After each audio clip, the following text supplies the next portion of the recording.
Morning folks, how's it going? So we've got a little bit of a damp and grey day. I'll give you a little bit of a look at it. You can see the ground's a little bit wet, but that doesn't matter too much because what it means is for riding we're not going to get sweaty, and there is at least going to be some grip on the ground, and there'll be the added fun of a couple of sniper routes. But in general we've got more grip than we need. Now that's great for riding, not necessarily that good for filming with it being a bit drizzly. However, I'm going to attempt it anyway because today I'm going to reply to a message that I got last night by way of doing this video. It's a little bit drizzly, but we've got plenty of grip, should be fine. So, one second.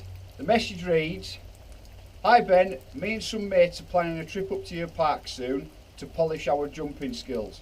There'll be a few of us, so we'll be trying to get some photos, video clips. We were wondering if you had some time to spend with us, because we've really only got straight airs between us, and even just some pointers on your bar turns." Easy Tiger, they're my best ones. "Even just some pointers on your bar turns would be great. I want to get some photos for my Facebook page, but I'm looking for something a little more steezy than just my usual straight air. Cheers and beers. Let's call you Dave." So, like I said in my reply that I gave you last night, Dave, I don't always have my bike with me up at the park. It's one thing. I'm not really in a position to be able to give one-to-one coaching. You kind of need coaching qualifications for that. But as I said in my video, I will do everything that I can. And one of the things I can do is to make this video, and it's not particularly coaching, it's just a video so you can watch it before you come up. Let's head over to the jumps. Okay, so let's start out by addressing the obvious. Dave is not the only person who's ever wanted a cool photo for his Facebook profile cover or his Instagram page. We've all wanted one, and we all kind of, to some extent, would still be completely happy if we got handed a cool photo from a mate that we could use. So, you know, that's not unusual. Secondly, let's address the elephant in the room here. I don't know if I'm the right person to ask. Perhaps someone like Brandon Semino could be the right person for this job, but hey, you didn't message Brandon, you messaged me, so we'll do what we can to help. Thirdly, I think we've got to not play down the importance of straight airs. For anybody who's wondering what we're talking about when we say straight airs, it's about just heading over the jump, staying in the ready position, so you're ready for takeoff, ready for the lip. In the air you stay in that ready position and land. They get played down a heck of a lot, and I think they get like a harsher rap than they deserve. And for anybody who thinks that the pros don't utilise straight airs, then you're absolutely wrong. When people are hitting those really big fest jumps for the first time, when people are first checking out rampage lines for the first time, they're going to straight air them because it keeps you nicely in that ready position. And frankly, at the end of the day, if you are straight airing stuff and you're getting over to the landing point, it's a winner. Granted, they don't look amazing on photographs, and we've already addressed why everybody would kind of want those cool photos, but hey, let's not play them down, they're really good. For anyone who's not sure what we're talking about, what they look like, here's a straight air. In my opinion, the straight air gets a really bad rap, and it doesn't deserve the kind of stigma that it comes with. At the end of the day, you're putting yourself in arms bent, knees bent, ready stance for the takeoff, and you're gonna hit that landing in ready stance, arms bent, knees bent for the landing. If you stay like that all the way through your journey, yeah, it doesn't look amazing and front cover of a mountain biking magazine photograph worthy, but man, it's a really important tool. It's as important as a hammer in a toolbox. You've got to have it, and you are going to use it all the time, and you know, I think it deserves a little bit more respect. However, that doesn't really answer Dave's question, does it? So in order to get into that, we need to dive a little bit deeper. You're looking for something steezy, so let's delve into the origins of that word. That is a slang for two words put together.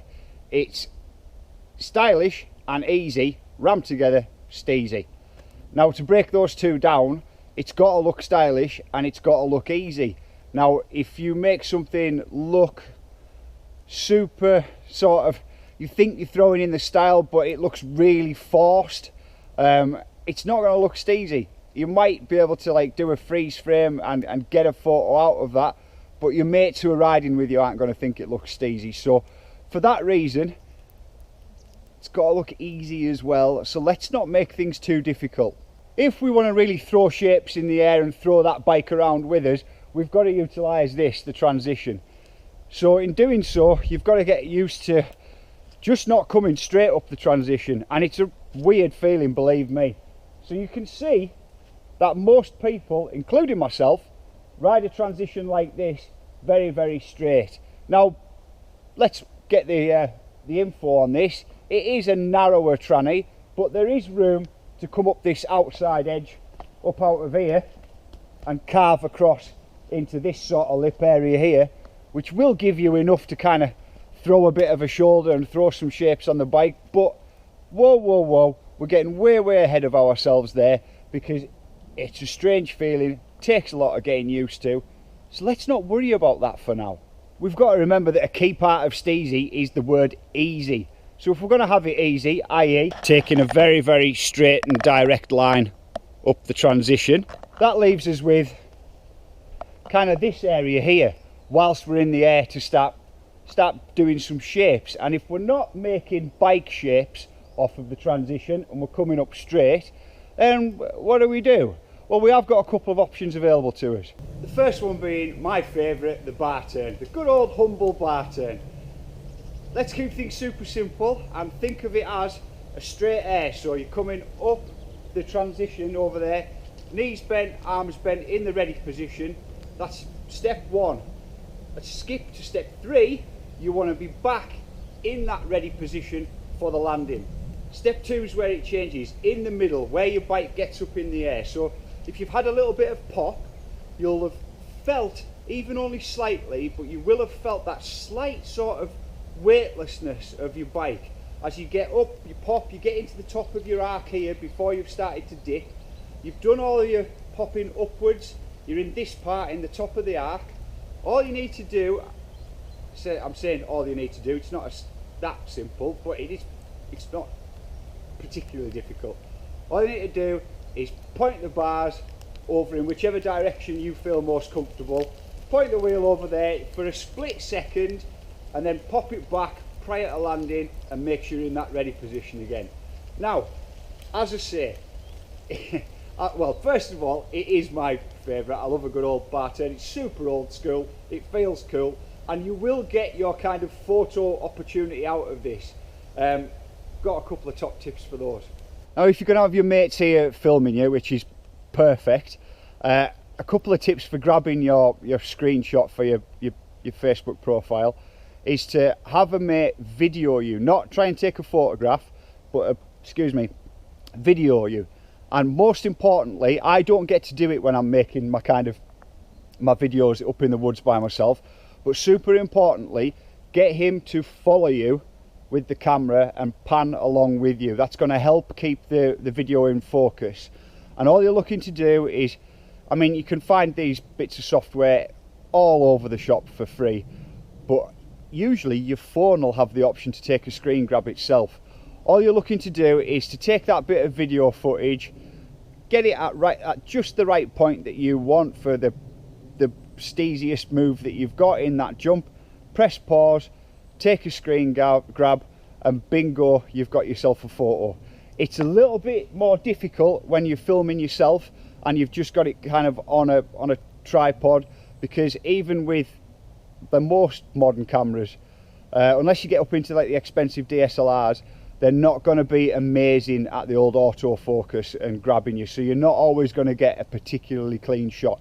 Sometimes you can get lucky and grab one, but hey, it's not a thing that's going to work every time. So if you've got a buddy with you and he's able to follow you and pan around as you're going through the air with the video, you've got a much higher chance of grabbing the screenshot that you want out of that.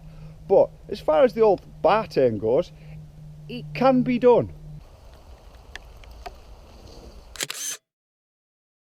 Once you've kind of found that moment to freeze frame and screenshot, then it's just simply a case of whacking it through your kind of favourite editor or whatever you've got on your phone, changing a bit of the colours, a bit of the contrast, and boom, you've got a photograph. A couple of important things about the bar turn. Those weren't particularly good examples. It'd be nice to, I would advise warming up before doing it, but a couple of important things. You've got to remember that in every jump that you do, you never want to go to lockout. And when I say lockout, I'm not referring to what you find on your suspension. I'm talking about locking out your joints, your arms and your legs. You always want to keep them nice and bent, excuse me, nice and bent and supple, therefore being able to give you that. I mean, for example, just try and straighten your arms and straighten your legs and move. You end up moving like a robot and you can't move freely. So keep everything nice and loose and bent. You might have heard of the phrase dead sailor. You can see a dead sailor jump is when they've locked out knees and locked out arms and they're just kind of through the air. It's never a good thing. Try your very, very best not to let that happen. But staying loose, kind of getting up there normally as if you were going to straight air, turn your bars and then aim to be ready to put down again as if finishing off a straight air. Once you're a couple of kind of bar turns deep and practice somewhere that you're super comfortable with, it's time to kind of move it to another jump. Remember, if your aim is to be able to get a couple of Instagram photos or some screenshots for Facebook, then the more kind of locations that you can do that at, or the more times that you repeat it and take those screenshots, the more chance you're going to get that you'll find one that you're really happy with. So let's remember that you can't move towards the word steezy by moving too far away from the word easy.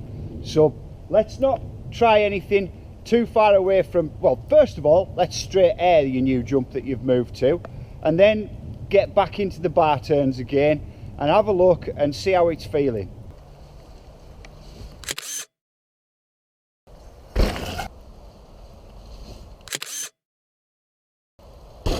So there you go, the humble bar turn. It's super easy. At the end of the day, it's straight up the face of the transition. Unlike any kind of tricks that you're really kind of moving your bike around with, where you are going to have to take an arc up the transition, but frankly they're a lot more advanced and take a lot more of getting your bike back in straight. So don't even worry about them. If this is just for the purposes of grabbing yourself a nice photo, just use normal straight air technique, straight up the face of the ramp. Take your turn whichever way you prefer and whichever way you feel most comfy, staying nice and loose in knees and elbows, making sure that you return back to that third stage of the straight air that we were talking about, ready for landing, and everything's going to be tickety-boo.